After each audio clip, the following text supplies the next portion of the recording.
रोज ये ऐलान हो रहे हैं। पहले भी लोगों ने ऐलान किया था, प्रशासन को जानकारी दी, अब नए ऐलान हो रहे हैं। प्रशासन से कहेंगे कि इसका समुचित व्यवस्था करें और प्रशासन की अगर कोई मजबूरी है तो हमें छूट दे दें, हम अपने आप निपट लेंगे। जब से समाजवादी पार्टी के राज्यसभा सांसद रामजीलाल सुमन ने राणा सांगा को लेकर अपना बयान दिया था, उसके बाद से उन्हें तरह तरह की धमकियां दी जा रही हैं। कोई उनको जान से मारने की धमकी दे रहा है, कोई उनको घर पे आग लगाने की धमकी दे रहा है। तो रामजीलाल सुमन ने भी धमकी देने वाले लोगों को करारा जवाब दिया है। उन्होंने कहा कि हम प्रशासन से कहेंगे कि ये जो करणी सेना की तरफ से पहले भी ऐलान हुए थे और अब भी तरह तरह के ऐलान किए जा रहे हैं, प्रशासन इसका समाधान करे और पूरी व्यवस्था करे। साथ ही उन्होंने ये भी कहा कि अगर प्रशासन किसी दबाव में है या काम करने से प्रशासन को कोई तकलीफ़ हो रही है तो प्रशासन हमको खुली छूट दे दे, हम अपने आप निपट लेंगे। तो अब ये बात तो क्लियर है कि रामजीलाल सुमन किसी भी कीमत पर झुकने को तैयार नहीं है।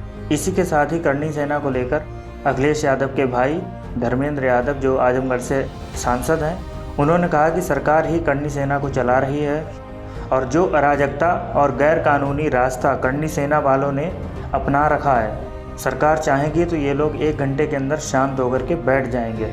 सरकार ही चलवा रही है करणी सेना, और जिस तरीके का अराजकता और गैर कानूनी तरीका अख्तियार किया हुआ है, सरकार चाहे तो 1 घंटे भी ये सेना न चले। लेकिन उत्तर प्रदेश के मुख्यमंत्री योगी आदित्यनाथ जी और उत्तर प्रदेश की सरकार इनको प्रोत्साहन दे रही है, इसीलिए ये लोग पूरे प्रदेश में अराजकता फैलाए हुए हैं और आगरा की तरफ बढ़ने की बात कर रहे हैं। धर्मेंद्र यादव ने कहा कि ये उन लोगों की गलतफहमी है कि समाजवादी पार्टी के लोग या रामजीलाल सुमन या किसी दलित, गरीब, पिछड़े के साथ अन्याय अत्याचार कर लेंगे, तो ये उनकी सबसे बड़ी गलतफहमी है। साथ ही उन्होंने ये भी कहा कि रामजीलाल सुमन सिर्फ समाजवादी पार्टी के सांसद ही नहीं, पूरे दलित समाज का प्रतिनिधित्व करते हैं। उन्होंने राज्यसभा के अंदर जो बात कही है वो साक्ष्यों के आधार पर कही है और साक्ष्यों के आधार पर उनकी इस बात को चुनौती दी जा सकती है, इस पर चर्चा की जा सकती है, बहस की जा सकती है। लेकिन करणी सेना वालों ने जो रास्ता अपना रखा है, ये रास्ता बिल्कुल ही गलत है, गैर कानूनी है, लोकतांत्रिक नहीं है, असंवैधानिक है।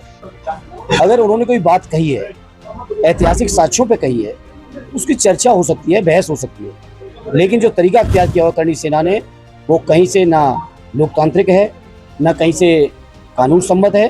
साथ ही उन्होंने ये भी कहा कि पीडीए परिवार के लोग करणी सेना वालों की इस अराजकता को कभी स्वीकार नहीं करेंगे, उनकी इस बात का खुलकर विरोध करेंगे। आपको हमारा वीडियो पसंद आया है तो प्लीज़ वीडियो को लाइक करें, शेयर करें, सब्सक्राइब करें।